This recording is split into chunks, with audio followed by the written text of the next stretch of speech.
Salut tout le monde. Le cours d'aujourd'hui, c'est la cotation fonctionnelle. Quentin, on rappelle que il est impossible de fabriquer une série de pièces de même dimension. Donc, le concepteur qui est chargé de la partie étude donne toujours au fabricant qui est chargé de la partie réalisation ou fabrication deux dimensions, une dimension maximale et une dimension minimale. La différence entre la dimension maximale et la dimension minimale, c'est l'intervalle de tolérance, ou on dit c'est la tolérance. Grand 2, nécessité de la cotation fonctionnelle. Un mécanisme est constitué de différentes pièces. Pour que ce mécanisme fonctionne, on a des conditions fonctionnelles qui doivent être assurées. Jeu, serrage, retrait. Donc, dans le dessin qu'on a ici, il y a un jeu entre. On a un retrait entre la vis repère 5 et la pièce numéro 3. Et on a une réserve de filetage. Elle est nécessaire à droite. Donc, on doit avoir toujours une réserve de filetage. Et une condition de montage, c'est le jeu qu'on a entre 2 et 5. Donc, ces conditions fonctionnelles sont susceptibles d'être modifiées en fonction des dimensions de certaines pièces. La cotation fonctionnelle permet de chercher les cotes fonctionnelles à respecter afin que les conditions fonctionnelles soient assurées. Exemple. Une allumette dans sa boîte. Il est connu que la fonction de la boîte d'allumettes est de stocker des allumettes. On a la boîte, c'est repère 1, et l'allumette, c'est repère 2. La question qui se pose, quelle est la condition qui doit être remplie pour que nous puissions insérer les allumettes dans la boîte? Donc la condition pour que l'allumette puisse être placée dans sa boîte, il faut que la dimension de l'allumette soit inférieure de la dimension de la boîte. Donc on a un espace entre la boîte et l'allumette qui s'appelle un jeu. Grand 3, vocabulaire. 1. La cote condition. La cote condition est un vecteur qui exprime une exigence fonctionnelle. Ici, on a la cote condition, c'est le jeu. Donc, la cote condition sera représentée sur le dessin par un vecteur à double trait orienté positivement de la façon suivante. Cote condition horizontale, le point à gauche et la flèche à droite. Si la cote condition est verticale, le point en bas et la flèche en haut.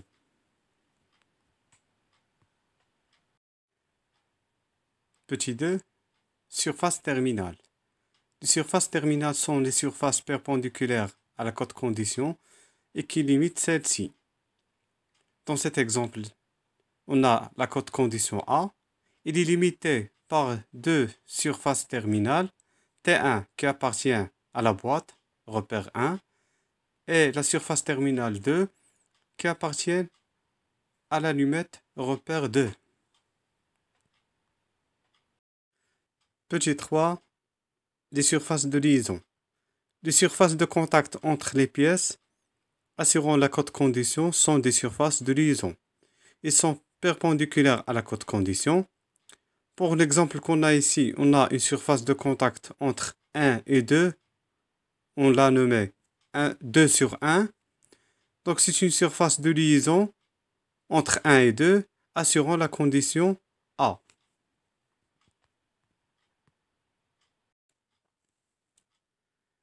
Grand 4, chaîne de cote.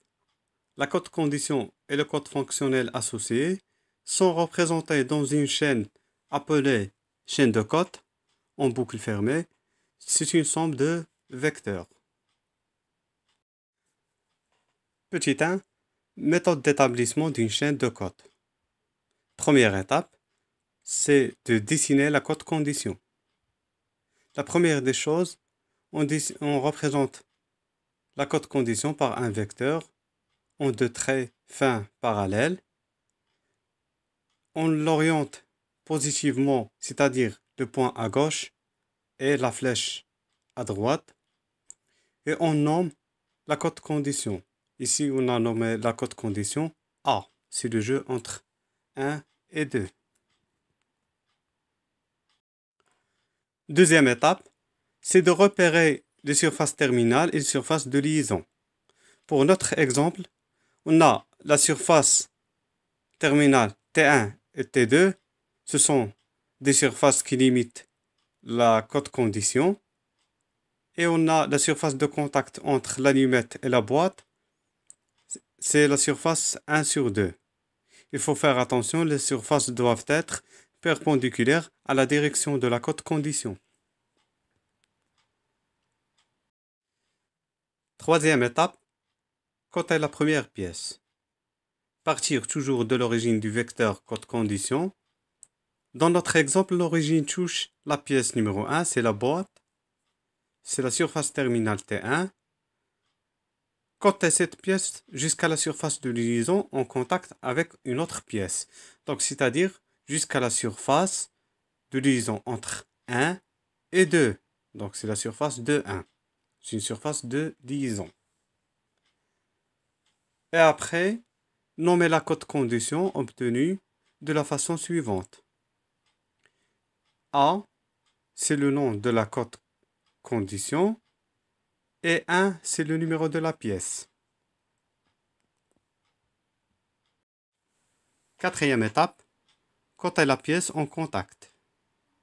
En cotant la nouvelle pièce, il faut se poser la question suivante.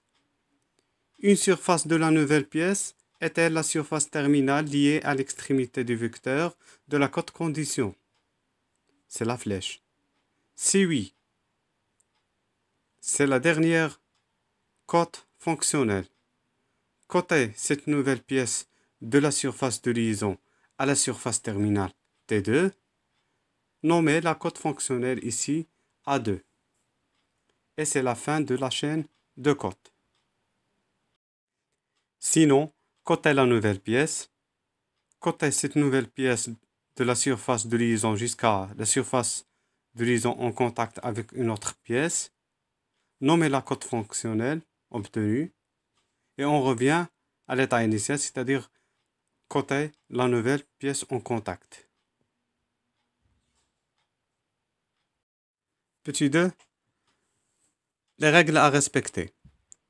Il n'y a qu'une seule cote par pièce dans la chaîne de cotes. Dans notre exemple, on a la cote A1, c'est pour la boîte, et A2, c'est pour l'allumette. Deuxième règle, une cote relie toujours deux surfaces d'une même pièce. Troisième règle, l'origine du premier vecteur est confondue avec l'origine du vecteur cote condition.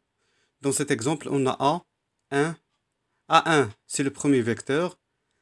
Le vecteur de la cote condition, c'est A. Donc, ils ont la même origine. C'est la surface terminale T1.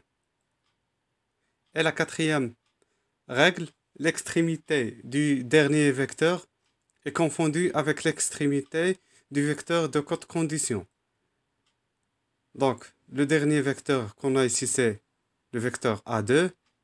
Son extrémité, elle est confondue avec l'extrémité du vecteur A.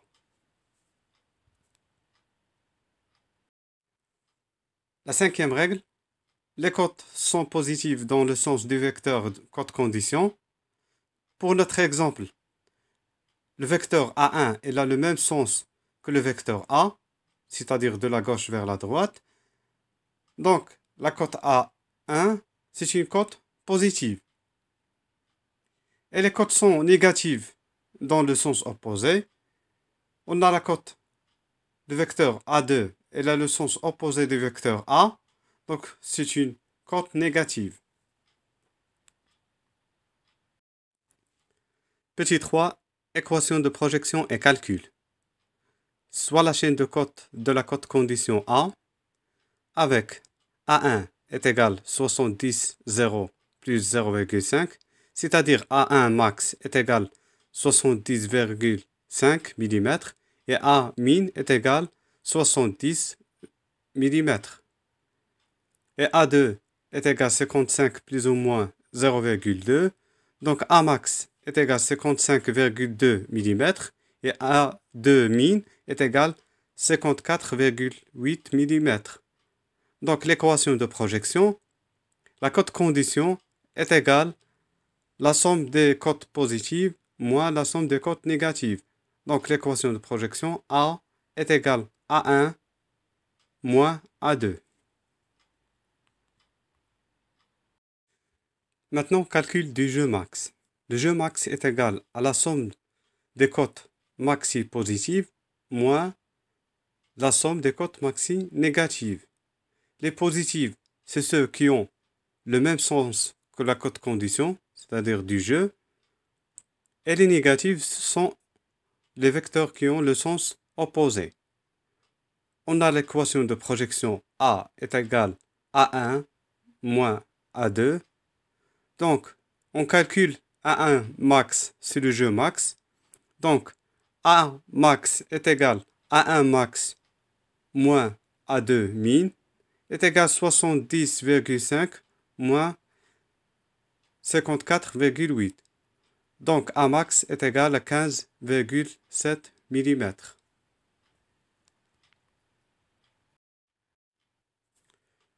Lorsque la cote condition est mini, c'est-à-dire que les cotes qui ont le même sens que la cote condition sont négatives et les cotes qui ont le sens opposé sont positives.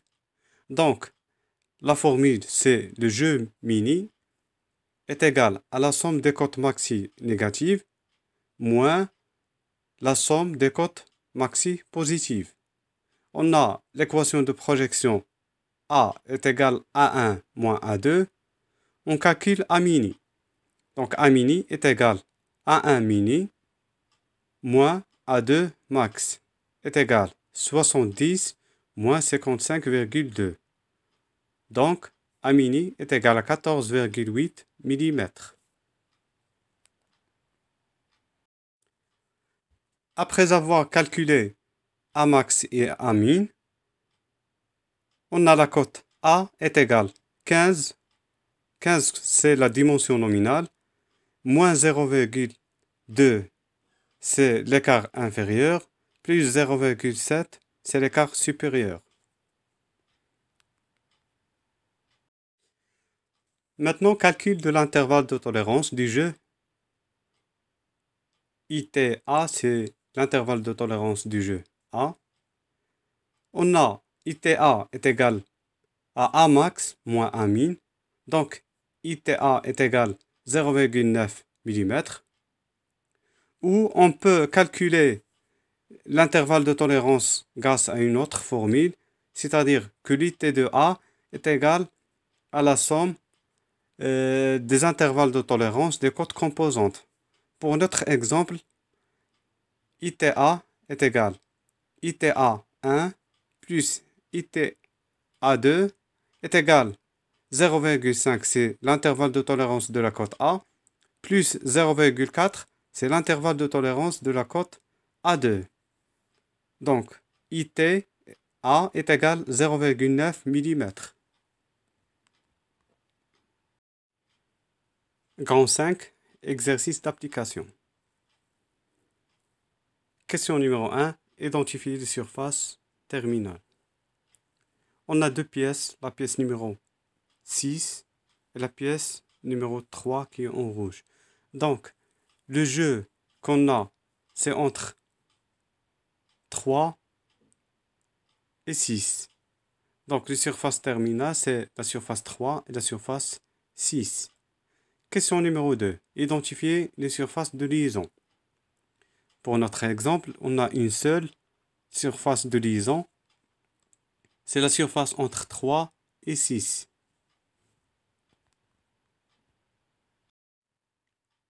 Question numéro 3. Tracez la chaîne de cotes relative à la cote condition A.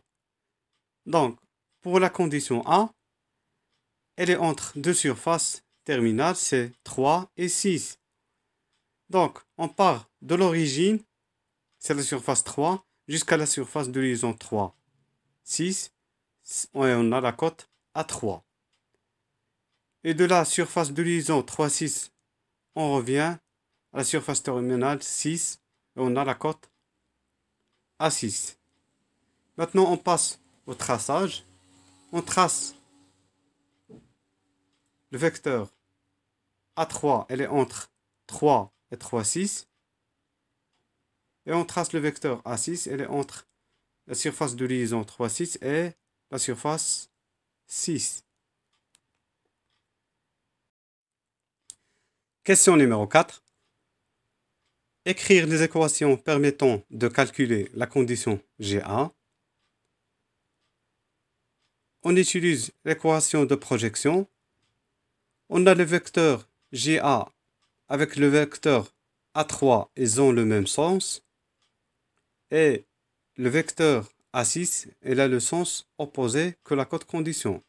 Donc, pour l'équation de projection, JA est égal à A3 moins A6.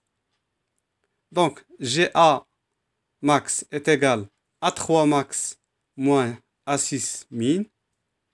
Et GA min est égal à A3 min moins A6 max. Question numéro 5. Calculer la cote tolérancée de la cote condition JA, sachant que A6 est égal 12, 0 plus 0,1, c'est-à-dire A6 max est égal 12,1 mm et A6 min est égal 12 mm. Et pour A3 est égal 18 moins 0,1 plus 0,2, on a A3 max est égal 18,2 mm et A3 min est égal 17,9 mm. On utilise l'équation GA max est égal A3 max moins A6 min est égal 18,2 moins 12.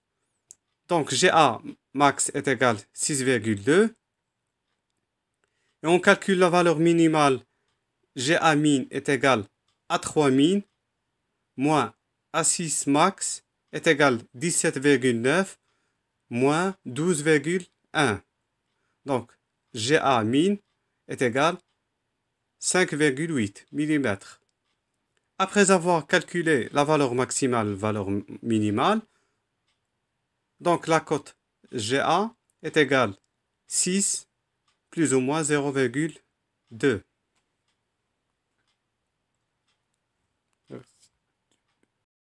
Merci de votre attention. N'oubliez pas de vous abonner pour recevoir des nouvelles vidéos.